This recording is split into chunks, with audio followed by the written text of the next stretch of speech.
Bonjour à tous, aujourd'hui enquête sur la guerre des batteries qui fait rage derrière le boom des voitures électriques. Les Chinois dominent la planète après s'être approprié une invention qui avait pourtant été conçue par un Français. Vous allez nous expliquer ça, Philippe Reltien, bonjour. Bonjour. Et puis nous recevrons Stéphane Foucard, bonjour. Bonjour. Alors vous, avec votre consoeur Stéphane Aurel, vous co-signez dans Le Monde une enquête édifiante qui montre que la firme Monsanto écrit elle-même des articles favorables à son désherbant, le glyphosate, des articles qui se retrouvent ensuite dans des revues scientifiques. France Inter. Secret d'info, Jacques Monin. Le peintre et sculpteur Paul Arzins, s'inspirant de la résistance et de la forme aérodynamique de l'œuf, a conçu une étonnante petite voiture électrique. Cet engin, appelé l'œuf électrique, a un rayon d'action de 150 km et atteint la vitesse de 75 km à l'heure. Voilà, ça c'était un reportage diffusé dans les cinémas français en 1943. Un reportage qui montre bien que déjà, à l'époque, l'idée de fabriquer des voitures électriques était d'actualité. Il faudra cependant attendre 80 ans pour que le marché décolle. Renault et PSA notamment annoncent une hausse de leur production, sans parler des vélos, des scooters et autres engins bizarres qu'on voit fleurir sur les trottoirs. Mais si tout ça est devenu possible, Philippe Reltien, eh bien, c'est pour une raison très simple. C'est avant tout parce que les batteries ont fait d'énormes progrès. Oui, on dispose aujourd'hui de batteries qui n'ont plus rien à voir avec celles qu'on trouve dans les voitures thermiques. On a maintenant des batteries au lithium-ion. Les mêmes, toutes proportions gardées, que celles qu'on utilise dans les téléphones portables. Des batteries de plus en plus puissantes, de plus en plus autonomes, de plus en plus légères, ce qui ouvre des perspectives considérables. Ouais, le marché de la batterie, c'est le marché de demain. Oui, un marché fabuleux qui se chiffre en centaines et en centaines de milliards de dollars. 2 millions de batteries ont été vendues l'année dernière, mais les experts tablent sur 6 millions dans 3 ans, une croissance rapide. Ouais, très rapide, et ce qui explique d'ailleurs qu'une guerre économique fait rage. Maintenant, autant le préciser tout de suite, Philippe, cette guerre, nous les Français, on l'a déjà perdue. C'est vrai, et pour une raison simple, c'est qu'on n'y a pas cru. La France a longtemps détenu une longueur d'avance. C'est un Français, Michel Armand, qui a inventé la batterie au lithium, qui équipe notamment les Autolib. Mais écoutez-le, Michel Armand. Au début des années 2000, les constructeurs automobiles français haussaient les épaules lorsqu'on leur parlait de voitures électriques. Je me souviens d'une réunion au ministère de la Mer, réunion à très haut niveau, où il y avait les représentants de Renault et de Peugeot.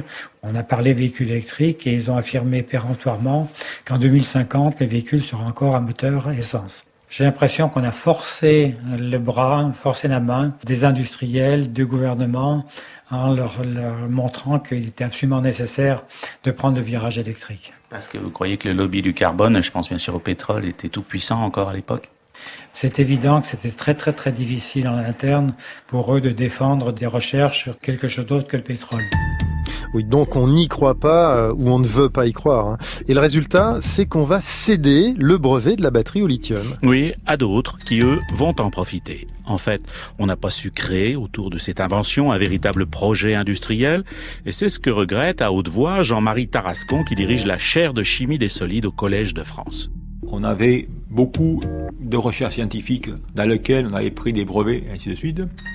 Mais pour réussir dans ce domaine, il faut faire de la recherche, je dirais, avec un sens de l'appliqué. Et malheureusement, à l'époque, il y avait ce gap large entre les recherches universitaires et l'industrie. Et si vous voulez réussir, et comment les Japonais ont réussi, c'est parce qu'ils avaient tout simplement une chaîne entre l'idée et le produit. Et on a d'autant plus raté le coche, Philippe, que même les grands opérateurs français qui étaient alors EDF et Elf Aquitaine se sont retirés. C'est ça, et la conséquence, c'est que l'invention a quitté la France avec son inventeur, Michel Armand, direction le Canada. Elf Aquitaine a vendu sa part de recherche et l'a vendu finalement à Hydro-Québec qui l'a racheté. Et donc, je me suis retrouvé à travailler uniquement avec Hydro-Québec pour ce qui était la mise au point, le passage en puissance de cette technologie. Ouais, le prototype de la batterie va donc végéter pendant 8 ans, en fait, chez Hydro-Québec. Et puis certains vont se dire que finalement, vendre des batteries, ce serait pas une si mauvaise idée que ça. Oui, un tout petit groupe de chercheurs d'Hydro-Québec décide de fonder une société pour la commercialiser, cette batterie, dans le monde entier. Seulement, le CNRS commet une énorme bourde. Il leur vend le brevet de sa batterie, qu'on appelle alors lithium phosphate fer, pour une bouchée de pain. Une petite start-up, une société canadienne, Fostech, s'est créée et obtient des propriétaires du brevet, c'est-à-dire le CNRS, Hydro-Québec et l'Université de Montréal, des conditions absolument ahurissantes. C'est-à-dire que Fostech disposera d'une exclusivité de vente mondiale de ce matériau. Et ceci a une conséquence très directe. Les Chinois décident de ne pas obéir aux injonctions de l'Office des brevets mondial et ils ne payent pas de redevance sur le phosphate de fer. Ils se considèrent comme libres de l'exploiter. Donc vous avez des grands constructeurs comme BYD qui équipent des taxis dans toute la Chine.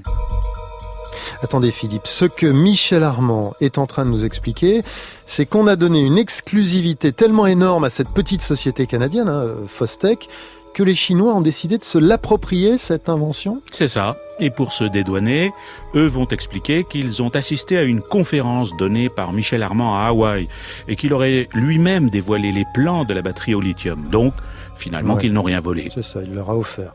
Reste qu'après s'être approprié la technique de fabrication de ces batteries, la Chine va ensuite construire des usines. Oui, c'est pas difficile puisque ce pays est déjà très en pointe sur les panneaux solaires. On va donc développer ce qu'on appelle des gigafactories, des usines géantes où on met en boîte des millions de kilowattheures. Pour Rajesh Varma, conseiller en investissement chez DNCA Finance, place Vendôme à Paris, force est de constater qu'aujourd'hui les Chinois ont pris une avance considérable. La Chine, c'est loin devant la Corée et Japon. Imaginons que maintenant en Chine, on construit à peu près 100 gigawatts de batteries par an. En Corée, c'est 16. En Japon, c'est même pas 5. La Chine va prendre 90% de la vente des voitures électriques en Chine. Ce ne sera pas moins des centaines de milliards d'euros. Donc on n'a que la Chine qui va avoir 90% de la capacité mondiale en 2020. Et non seulement la Chine domine la production de batteries dans le monde, mais ça lui permet du coup aussi de faire la pluie et le beau temps auprès des constructeurs, et y compris chez nous. Effectivement, sa position dominante est telle aujourd'hui qu'il faut accepter ces conditions pour se fournir en batterie. Imagine que c'est Mercedes qui veut travailler avec les Chinois. Ils vont dire sans problème, mais est-ce que vous pouvez faire une voiture à X prix ou non? Et sinon, c'est pas grave, on ne vous vend pas de batterie électrique, on vend ailleurs, on vend à Volvo par exemple, ou Ford, mais peut-être pas à vous. Donc, est-ce que vous êtes prêts à vraiment faire l'effort pour nous? Parce que sinon, nous, on ne peut pas faire l'effort pour vous. Et c'est pour ça que Renault vient de s'allier avec Dongfeng. C'est ça, Renault et Dongfeng, tout à fait. Et je précise que Renault Dongfeng travaille sur une voiture électrique pour le marché chinois qui devrait être vendue au prix imposé de 6 600 € seulement.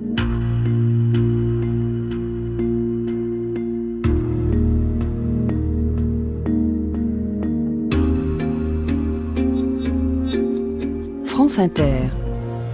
Secret d'info. Jacques Monin. Alors on a vu comment la France a raté le coche de la batterie électrique, comment la Chine s'est imposée comme le numéro 1 mondial sur ce marché. Maintenant parlons d'un autre acteur qui lui aussi fait peu à peu son trou. C'est la firme américaine Tesla, avec à sa tête un certain Elon Musk, un patron plutôt atypique. Oui, Musk, c'est l'inventeur du système de paiement numérique PayPal. C'est un peu le Steve Jobs de la voiture électrique. Un visionnaire qui veut aller sur Mars. Il estime qu'on pourra les acheter en ligne, ces voitures, comme des smartphones ou des tablettes. En 10 ans, il a déjà sorti 3 modèles de voitures équipées de piles au lithium et au cobalt. Et à en croire Olivier Ken, fund manager chez Ecofi, filiale du Crédit Coopératif, ça lui a permis de s'imposer comme un acteur majeur. En 2008, il démarre avec son Roadster. C'est un succès d'estime, mais les industriels rigolent. En 2012, il lance le modèle S. Alors là, les constructeurs commencent à regarder. Arrive le modèle X. Là encore, on est dans le haut de gamme puisqu'on est au-dessus des 100 000 $. Donc là, les constructeurs commencent à regarder d'un peu plus près en disant « Ah, on a peut-être un concurrent qui arrive ». Et puis alors là, en 2017, ils présentent le modèle 3. modèle mass market à $30 000. Alors là, les constructeurs, non seulement regardent de très près et réagissent. Donc Chevrolet annonce la Bolt, Volkswagen, BMW, Daimler, tout le monde lance sa feuille de route. Donc Tesla entre dans la cour des grands de l'électrique, mais avec une capacité de production quand même encore très limitée. Alors c'est vrai, l'entreprise a des délais de fabrication très longs et seules quelques voitures dernier cri du modèle 3 ont été livrées pour l'instant à des employés méritants. En France, il faut attendre 18 mois pour obtenir sa voiture. Et pourquoi de tels délais ? Tout simplement parce que Tesla n'a encore qu'une seule usine de fabrication et encore, nous explique James Morlex, le premier client de Tesla en France, une usine qu'elle a dû racheter à un Japonais. Toyota a vendu lorsqu'il y a eu le krach automobile quelques années en arrière. Donc Tesla l'a racheté. Et aujourd'hui, donc ils produisent tout ce qui est modèle S et modèle X et ils lancent les chaînes de production de la modèle 3 dans cette usine. Il y aurait dans les 700 000 commandes aujourd'hui fermes de modèle 3. Oui, chacun a donné 1 000 €.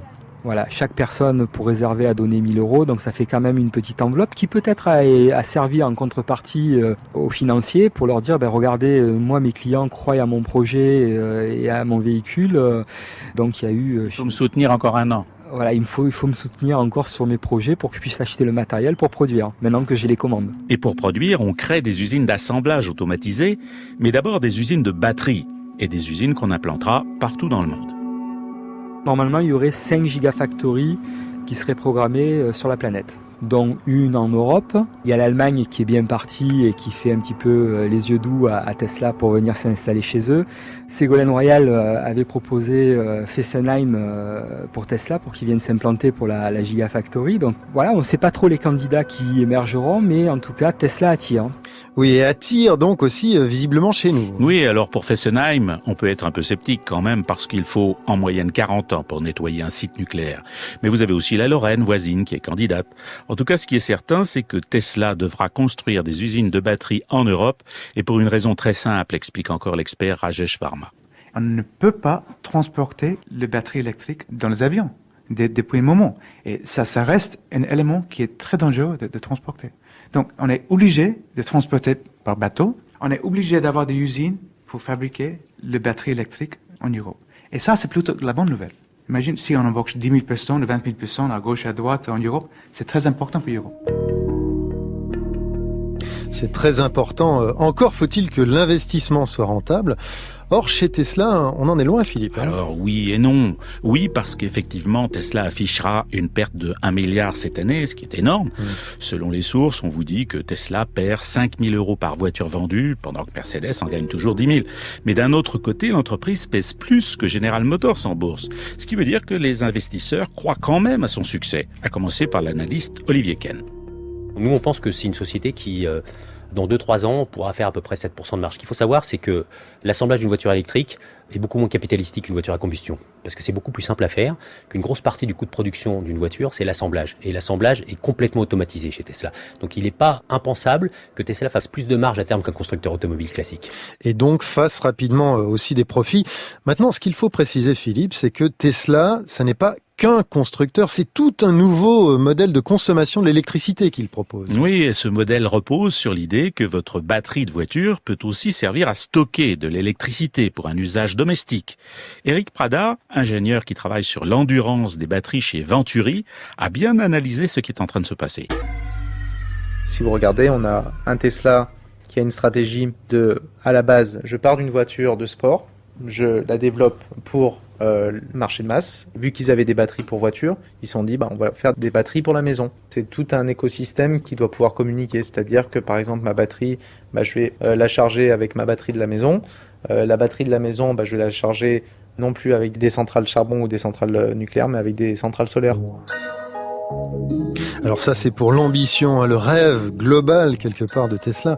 Bon, maintenant, il y a un autre acteur dans cette course à la batterie, Philippe, c'est le français Bolloré, Vincent Bolloré, avec son réseau d'autopartage Autolib. Comment il est arrivé sur ce créneau, lui ? Eh bien, il a commencé par racheter une usine québécoise, l'usine Avestor, qui fabriquait des batteries au lithium phosphate fer. C'est la même que Michel Armand a inventée il y a 30 ans. Il l'a acheté pour une bouchée de pain, $6 millions. C'est une usine qui coûte 200 millions. Il a hérité des brevets en même temps que de la société qu'il a rachetée au Canada. Et Bolloré a donc construit d'autres usines sur le même modèle en Bretagne. À Quimper, précisément, sous licence canadienne donc, il produit là les batteries de ses voitures. Reste qu'il lui faut aussi du lithium pour les fabriquer. Et il doit l'acheter en Amérique du Sud et aussi en Chine. Et on en revient toujours à la Chine, mais au final, Bolloré, justement, Philippe, comparé aux Chinois ou à Tesla, il pèse quoi précisément? Eh bien, pas grand-chose, malheureusement. D'une part, il ne produit en fait qu'un centième de ce que la Chine produit en batterie et un 35e de ce que produit Tesla. C'est donc un tout petit acteur au niveau mondial. Et d'autre part, son modèle n'est pas si rentable. Autolib va encore afficher cette année des pertes de l'ordre de 100 millions. Et c'est ce qui fait douter l'investisseur Rajesh Varma de la survie même de ce modèle économique. Avec la baisse de prix de la batterie électrique en Chine, je ne pense pas que ça va durer longtemps.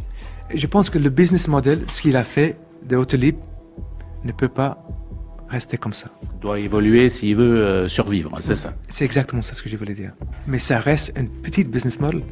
C'est ça le problème, c'est petit. Ouais, petit, plutôt pessimiste, cet analyste. Et chez Bolloré, qu'est-ce qu'on répond à ça, Philippe? Tout autre chose. J'ai posé la question à Didier Marginette, le directeur de Blue Solutions pour le groupe Bolloré. Lui pense qu'il y a de la place pour tous, mais il reconnaît qu'il ne pourra pas s'en sortir tout seul. On est au début de l'amorçage de la pompe. Et rien ne nous interdira dans le futur de s'allier pour avoir des usines beaucoup plus grosses. Alors mon petit doigt me dit que vous allez aller fabriquer en Chine. Votre petit doigt, il peut vous dire ce qu'il veut. Moi, je vous ai rien dit. Je vous ai rien dit de la sorte. Mais si vous voulez être un acteur global dans le domaine des batteries, vous allez être un jour ou l'autre mondial. Vous ne pouvez pas, en effet, imaginer que vous allez rester avec 1 gigawattheure ou 2 gigawattheures et que d'ici 10 ans, vous allez pouvoir être crédible. Et pour être crédible, Bolloré espère aussi vendre une partie de ses batteries multi-usages en Afrique, où il est très implanté et où il dispose d'un gros réseau. Bon, à suivre, on verra maintenant la Chine. Tesla aux États-Unis, Bolloré en France. Ça fait beaucoup de pays, donc de standards différents, Philippe. Et ça pose aussi la question des prises. Or, de ce côté, si vous me permettez l'expression, c'est un peu le foutoir, non? Alors, c'est vrai. Le problème, c'est qu'entre le bon cordon, la bonne tension, la bonne prise, le courant continu ou alternatif, chacun y est allé de son dispositif. Ça ressemble un peu à ce qu'on avait connu avec le VHS et le Betamax au tout début du magnétoscope, en plus compliqué. Écoutez François Xardel, qui met au point des bornes intelligentes de recharge dans le labo d'IES Synergie à Saint-Onès dans l'Hérault. Il m'a fait l'inventaire en situation des prises qui existent aujourd'hui. Alors ici on a une prise femelle combo 1 où on a la partie DC en bas, c'est les deux gros connecteurs, et la partie protocole qui est au-dessus, et la partie AC aussi, c'est-à-dire le branchement du réseau. Donc ça c'est pour les États-Unis. La même chose pour l'Europe qui est ici. Alors on retrouve encore les deux grosses prises, c'est plus et moins de la batterie, là c'est facile. Et puis le réseau triphasé est connecté sur la partie du haut. Et la partie là aussi un barillet avec 1, 2, 3, 4, 5, 6, 7 trous. Voilà, c'est une grosse prise, quoi. C'est une prise de connexion pour des courants forts quand même. Pour charger les voitures de manière rapide, il faut des courants forts, donc les prises forcément sont un peu grosses. Et puis ici, on a les deux modèles asiatiques. On a le modèle Shademo qui est de la techno japonaise, et puis le modèle chinois avec des standards chinois. Et comment vous appelez ça? Alors c'est GB, c'est des prises GB. Oui, effectivement, c'est un peu le bazar. Et à ça, faut en plus rajouter, Philippe, le problème des bornes de recharge qui, elles, se font désirer. Effectivement, Ségolène Royal en espérait 1 million. Or, il n'en existe que 6 000 aujourd'hui pour 33 000 voitures électriques en circulation. C'est très insuffisant. Et c'est pour ça qu'on a rendu public l'accès payant à certaines bornes de réseaux d'autopartage comme celui d'Autolib. Mais on s'est vite rendu compte que ça ne suffisait toujours pas. Et c'est d'autant plus un problème que recharger à la maison, ça prend tout de même près de 8 heures.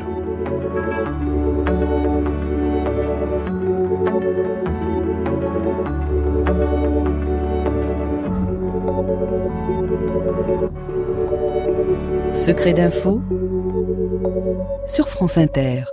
Alors, on a vu que l'américain Tesla impressionne par ses ambitions, tandis que Bolloré essaie de se frayer un chemin sur ce marché des batteries.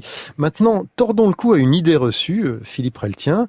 On présente la voiture électrique et donc la batterie comme la solution miracle au problème de la pollution.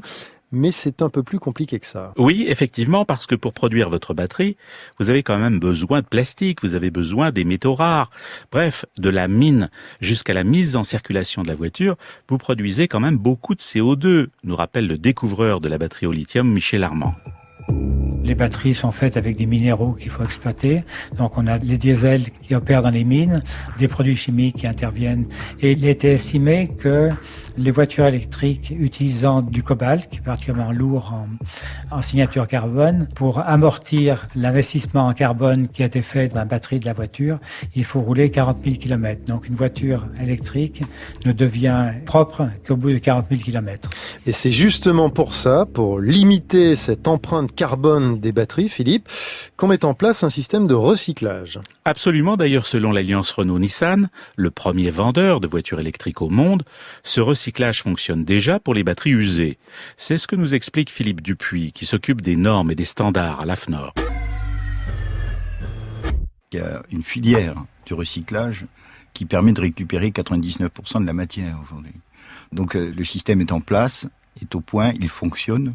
Et donc on peut compter durablement, effectivement, sur du lithium recyclé pour fabriquer nos futures batteries.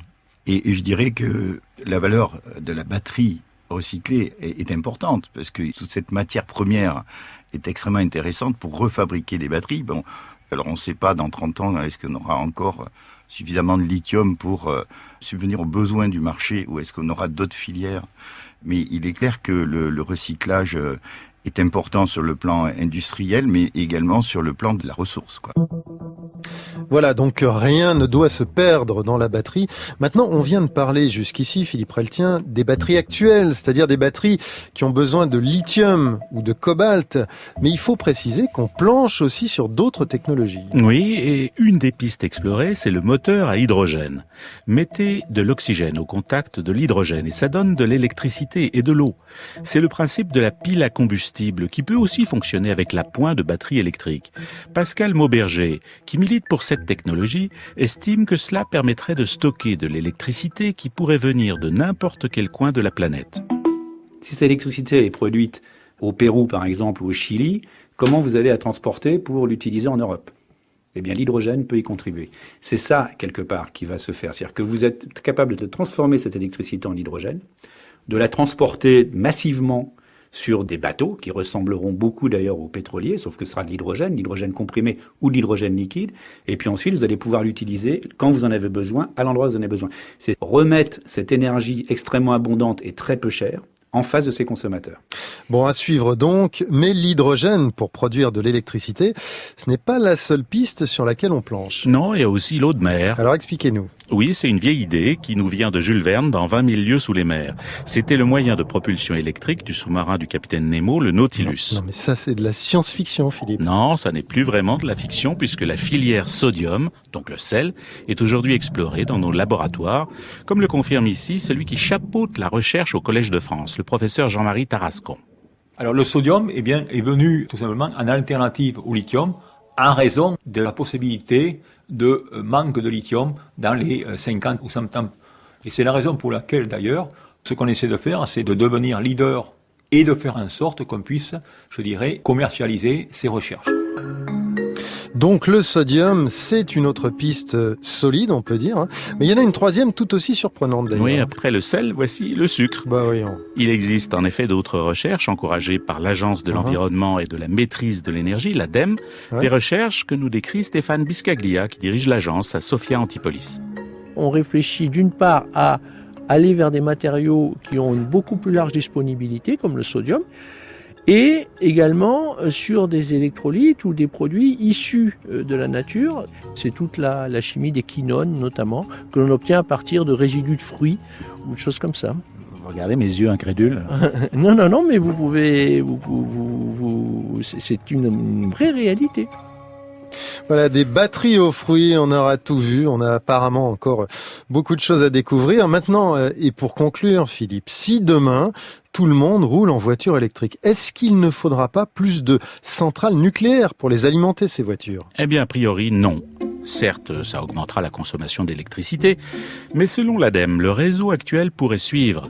Parce qu'avec la disparition des grandes industries, une meilleure isolation et des appareils de moins en moins énergivores, la consommation a en fait tendance à baisser, sauf l'hiver, aux heures de pointe.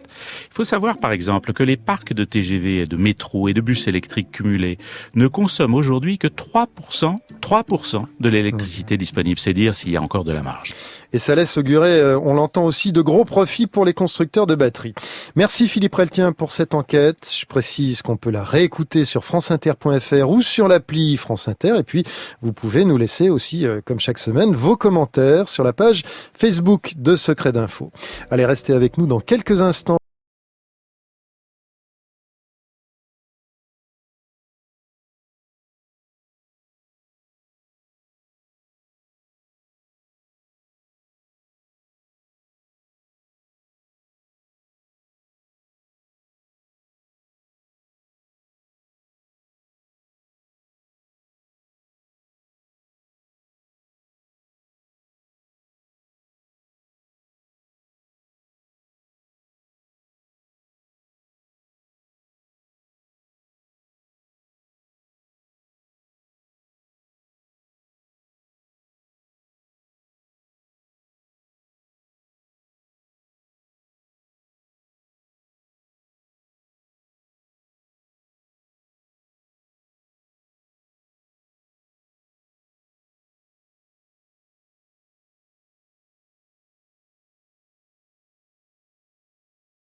Plus intime, c'était un titre extrait du nouvel album du chanteur israélien Asaf Avidan, un album dont la sortie est prévue pour début novembre.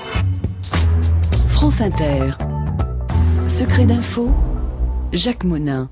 Alors nous recevons maintenant Stéphane Foucard, journaliste au Monde. Bonjour. Bonjour. Vous venez de co-signer avec Stéphane Aurel une enquête qui montre notamment comment des responsables du groupe Monsanto écrivent quasiment eux-mêmes des articles qui sont publiés dans des revues scientifiques et qui disent évidemment le plus grand bien du glyphosate, qu'on appelle aussi le Roundup, un désherbant qui est pourtant soupçonné d'être cancérogène. Alors précisons peut-être qu'on commence à comprendre tout ça parce que il y a des documents qui ont été publiés dans le cadre de procédures judiciaires aux États-Unis, ce qu'on appelle les Monsanto Papers. Oui, les Monsanto Papers, c'est le nom qu'a donné Le Monde d'ailleurs au printemps dernier. Ces premiers documents qui ont été rendus publics dans le cadre de cette action en nom collectif qui est conduite aux États-Unis par plusieurs milliers de plaignants. Oui, il y a 3500 plaignants. Voilà. En France, ça commence tout juste. Il y en a eu un cette semaine. Et ça continue, c'est-à-dire que c'est pas une action qui va s'arrêter certainement à 3500 plaignants, mais il y a chaque semaine, chaque mois, de nouvelles personnes qui se disent victimes du Roundup et qui sont touchées par un lymphome non-hodgkinien, qui est un cancer du sang rare.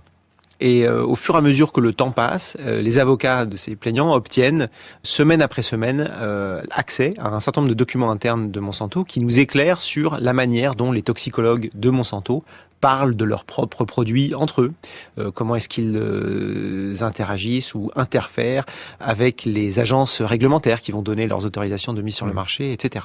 Alors justement, entrons dans le concret. On peut parler par exemple d'un biologiste qui s'appelle Henry Miller, qui n'est pas un écrivain, un biologiste, pro-OGM ou pro-pesticides. Il écrit notamment dans le Wall Street Journal, dans le New York Times et dans le magazine en ligne Forbes, ce qui est son droit. Sauf que on se rend compte que certains de ces textes sont directement rédigés par une équipe de Monsanto. Absolument, ça fait partie des documents les plus frappants de cette livraison-ci, et ça montre que il y a chez Monsanto une équipe dédiée qui produit des textes, qui produit du contenu éditorial et qui l'adresse à des scientifiques, des gens qui vont se prévaloir d'un titre académique ou d'une certaine autorité dans le monde scientifique et qui vont reprendre à leur compte en les signant de manière servile, sans parfois changer une seule virgule au texte. Et c'était le cas de cet Henry Miller dont on a les échanges avec Monsanto. Monsanto pratique beaucoup ce genre de choses. C'est quelque chose qui est consigné dans certains des Monsanto Papers qui ne sont pas rendus publics. Et par exemple, dans des court documents, dans des documents qui sont fournis à la cour, les avocats des plaignants disent avoir fait déposer des responsables de Monsanto qui leur racontent sous serment qu'il y a un programme chez Monsanto dont le nom de code est Let Nothing Go, ne rien laisser passer, et qui consiste à rémunérer des trolls sur les réseaux sociaux, des personnalités isolées qui vont systématiquement, à chaque fois qu'un produit de Monsanto est attaqué, sur Facebook, sur Twitter, sur Internet, à chaque fois va venir contre-attaquer, dérouler un argumentaire avec des éléments de langage qui sont parfaitement ciblés pour essayer de dédouaner les produits commercialisés par cette entreprise. Alors la stratégie, elle consiste aussi à recruter des experts qu'on va payer justement pour que eux-mêmes produisent de la documentation pro-glyphosate. Alors ça, c'est beaucoup plus problématique en quelque sorte que infuser comme ça dans le débat public et puis laisser. On parle de tribunes dans les journaux grand public, dans Forbes par exemple, dans le Wall Street Journal. Enfin, c'est quand même repris, parce oui, que c'est repris. Mais vous écrivez qu'il y a une compilation d'études pro-glyphosate qui aurait été reprise 300 fois dans la presse scientifique. Plus de 300 fois, et c'est ça qui est plus problématique. Ce sont précisément ces études qui sont elles inscrites dans la littérature scientifique, dans des revues que personne, ni vous ni moi, ne lisons tous les jours, mais qui forment le corpus de la connaissance. Et qui sont des références, absolument. Et ce que racontent ces derniers documents qu'on a explorés avec Stéphane Aurel, c'est par exemple que les toxicologues de Monsanto, entre eux, plastronnent, se vantent d'avoir écrit eux-mêmes des articles qui ont été signés par des personnalités du monde académique. L'un de ces articles, qui a été publié en 2000, donc il y a 17 ans, a été, comme vous l'avez rappelé, cité 300 fois dans la littérature scientifique. Donc c'est-à-dire qu'il est intégré au corpus des connaissances dont la communauté scientifique dispose pour évaluer le glyphosate. Plus inquiétant encore, ce même article, Williams 2000, publié dans Regulatory Toxicology and Pharmacology, a été cité plus de 25 fois dans le rapport d'évaluation du glyphosate, le rapport qui a été rendu par les autorités européennes et qui a conditionné la mise sur le marché, l'autorisation de mise sur le marché du produit. Donc on voit que c'est une guerre de l'information qui se joue à plusieurs étages, sur les réseaux sociaux manifestement, dans la presse grand public de manière avérée, avec ce cas de Henry Miller, et dans la littérature savante, c'est-à-dire dans le corpus du savoir. On peut même dire une manipulation de l'information, parce que ça va très loin. On veille à ce que, par exemple, des personnes qui ont eu des liens avec Monsanto disparaissent des signatures des articles. Absolument, c'est la définition de ce qu'on appelle dans le monde anglo-saxon le ghostwriting. C'est une pratique qui est très bien documentée dans le monde de l'industrie pharmaceutique. On a beaucoup d'exemples de grands pontes de la recherche biomédicale qui acceptent de mettre leur nom sur une étude sans y avoir touché la moindre virgule, contre rémunération pour, par exemple, dédouaner un médicament ou co-signer une étude clinique. Et les Monsanto Papers nous offrent les premiers exemples de la réalité de cette pratique dans le monde de l'agrochimie. Oui, il y a des mails qui sont très parlants, parce qu'il y a même un rédacteur d'un de ces articles qui, lui, s'inquiète, dit « Mais pourquoi il n'y a pas ma signature? Je devrais apparaître. » Et on lui répond « C'est en raison de ton emploi passé chez Monsanto. » Sous-entendu, ça ferait mauvais genre. Absolument. C'est une stratégie qui est finalement assez banale, qui consiste à faire parler des tierces parties. C'est un mot qui revient beaucoup dans les Monsanto Papers, les third parties, une tierce partie Darty a une parole beaucoup plus crédible que Monsanto sur les produits de Monsanto, évidemment. Vous lisez une étude publiée par un chercheur de Monsanto, vous allez vous dire, voilà, c'est normal, il défend sa boîte. Vous lisez une étude qui est signée par un chercheur du monde académique sur les produits de Monsanto, tout de suite, cette étude-là prend une crédibilité supérieure à vos yeux, quoi. Ouais. Et on a quand même des chercheurs, ou des experts qui sont payés, rémunérés jusqu'à 1770 € par jour. Précisons dans un maximum de 10 jours, donc ça lui fera 17 700 €. Mais quand même. Oui, ce sont des belles sommes. Pénétrer la littérature scientifique, ça coûte beaucoup d'argent. Les tarifs classiques, c'est de l'ordre d'environ entre 20 et 30 000 € par mois de travail pour ces consultants qui sont embauchés par Monsanto. Dernier axe de votre enquête, c'est la collusion qui existe cette fois-ci entre Monsanto et des agences réglementaires qui sont chargées d'évaluer la toxicité justement des produits. Là aussi, même constat. Même constat. Alors le terme de collusion est peut-être un petit peu fort. Nous, ce qu'on a mis au jour avec Stéphane Aurel en analysant ces documents internes, c'est que il y a comme ça un certain nombre de personnalités à l'intérieur de ces agences réglementaires, par exemple l'EPA aux États-Unis, l'Environmental Protection Agency, ou en Europe l'EFSA, l'Autorité européenne de sécurité des aliments, ou l'Agence européenne des produits chimiques. Donc il y a un certain nombre il y a des personnalités clés à l'intérieur de ces agences sur lesquelles Monsanto peut compter et avec lesquelles Monsanto interagit de manière assez intense. Un des exemples qui est mis au jour par ces Monsanto Papers, c'est le patron en fait du bureau des pesticides de l'EPA américaine, qui est chargé de superviser la réévaluation du glyphosate en vue de sa réautorisation sur le marché américain.